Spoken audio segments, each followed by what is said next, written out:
नमस्कार दोस्तों, मैं हूं गौरव। चलिए देखते हैं दिल्ली की आज की सभी ताज़ा और बड़ी खबरें। रोजाना दिल्ली की बड़ी खबरों के लिए चैनल को सब्सक्राइब जरूर करें और इस वीडियो को लाइक जरूर करें, क्योंकि आपके लिए वीडियो बनाने में काफ़ी मेहनत करनी पड़ती है।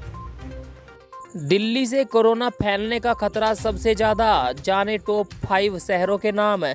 पुणे स्थित IISER ने शहरों को लेकर मैप तैयार किया है। इसमें उन शहरों के नाम है जहां से कोरोना को तेजी से फैलने की संभावना है।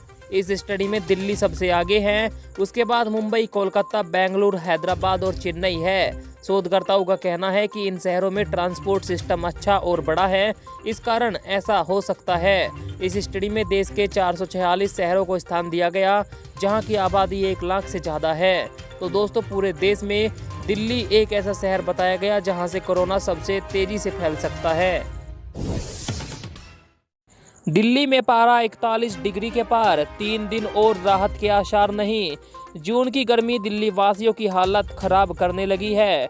इस कारण घर या दफ्तर से बाहर निकलना खासा मुश्किल हो रहा है। राजधानी का अधिकतम तापमान 41.7 और न्यूनतम तापमान 28.6 डिग्री सेल्सियस दर्ज किया गया।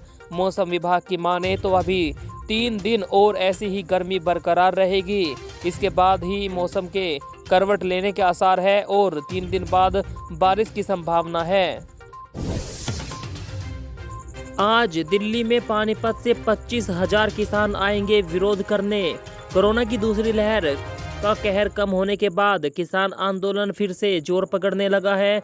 भारतीय किसान यूनियन के प्रदेश अध्यक्ष गुरनाम सिंह चढ़ूनी के नेतृत्व में 25,000 किसान पानीपत से आज दिल्ली कूच करेंगे। किसानों के इस जत्थे में सिख निहंग भी शामिल होंगे। किसान ऊंटों और गाड़ियों पर सवार होकर दिल्ली बॉर्डर की ओर बढ़ेंगे। इसके लिए आज पानीपत के किसान भवन में संगठन के पदाधिकारियों की बैठक हुई। दिल्ली में कोरोना की जितनी जांच उतने ही कम मामले, करीब 80% आबादी हो चुकी है संक्रमित। दिल्ली में कोरोना का दायरा सिकुड़ गया है। अब जितनी जांच बढ़ रही है, मामले उतने ही कम हो रहे हैं। 2 सप्ताह पहले तक रोजाना 69,000 जांच होने पर 1100 से ज़्यादा मरीज मिल रहे थे। अब 74,000 जांच पर 443 ही संक्रमित मिल रहे हैं। विशेषज्ञों का कहना है कि दिल्ली में करीब 80% आबादी संक्रमित हो चुकी है।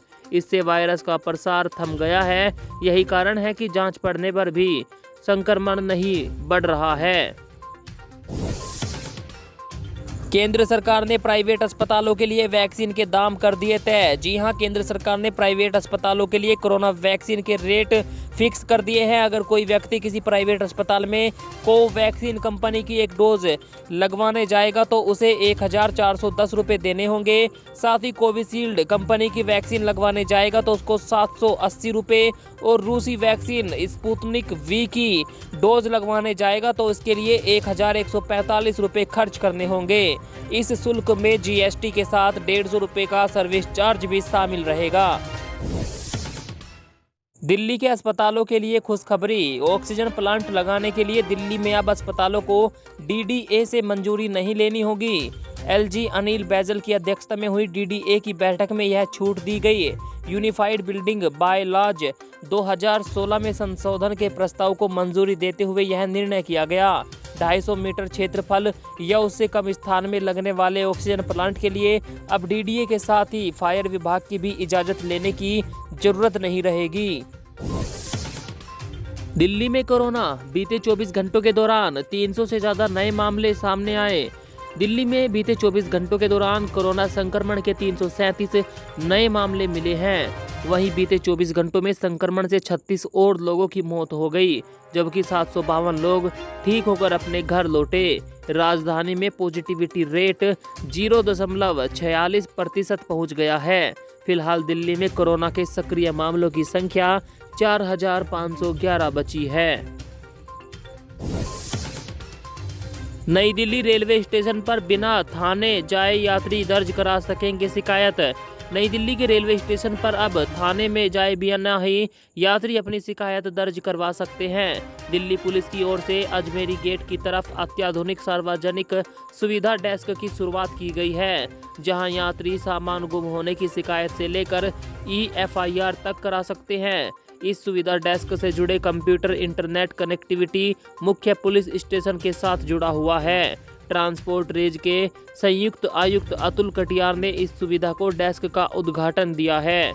दोस्तों, अब जो भी शिकायत होगी वह आप बिना थाने पहुंचे ही थाने में पहुंचा सकते हैं रेलवे स्टेशन से। कांग्रेस ने खोला मोर्चा, देश भर में पेट्रोल पंप के पास करेगी विरोध प्रदर्शन।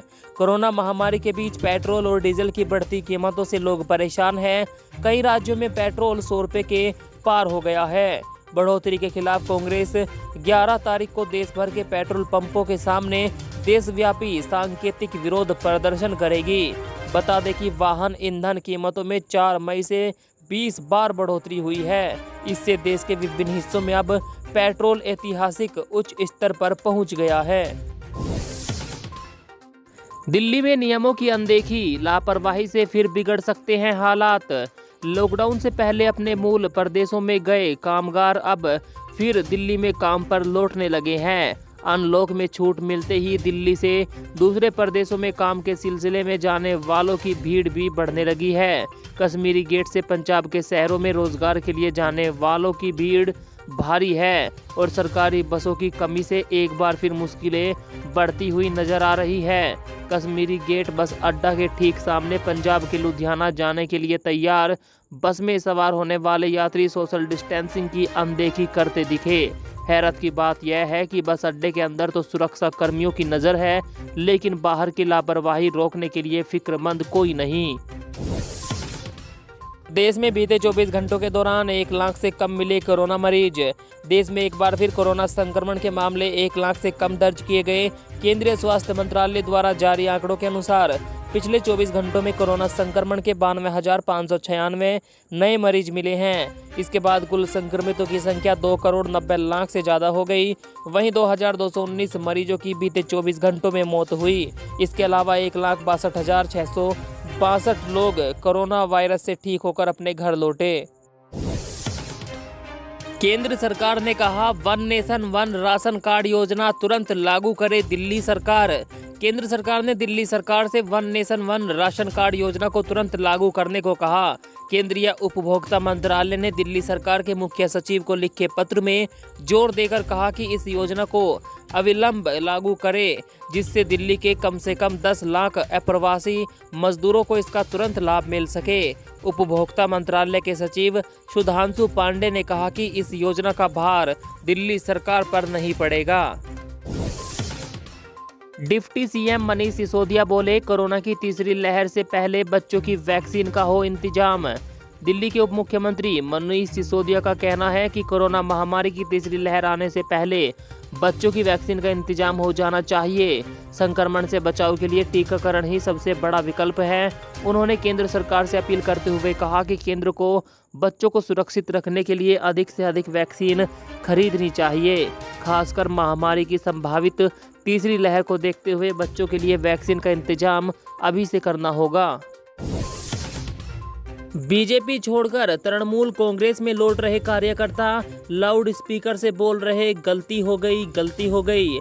पश्चिमी बंगाल विधानसभा चुनाव में बीजेपी को मिली हार के बाद कार्यकर्ता फिर से तृणमूल कांग्रेस में वापस लौट रहे हैं। चुनाव से पहले बड़ी संख्या में तृणमूल कांग्रेस छोड़कर बीजेपी में शामिल हुए थे कार्यकर्ता। बीरभूम जिले के एक गांव में 30-40 कार्यकर्ताओं ने बकायदा लाउड स्पीकर के जरिए सार्वजनिक रूप से माफी मांगी और कहा कि हमसे गलती हो गई थी। पूर्वी वर्धमान जिले में भी करीब 150 कार्यकर्ता बीजेपी छोड़कर तृणमूल कांग्रेस में वापस आ गए।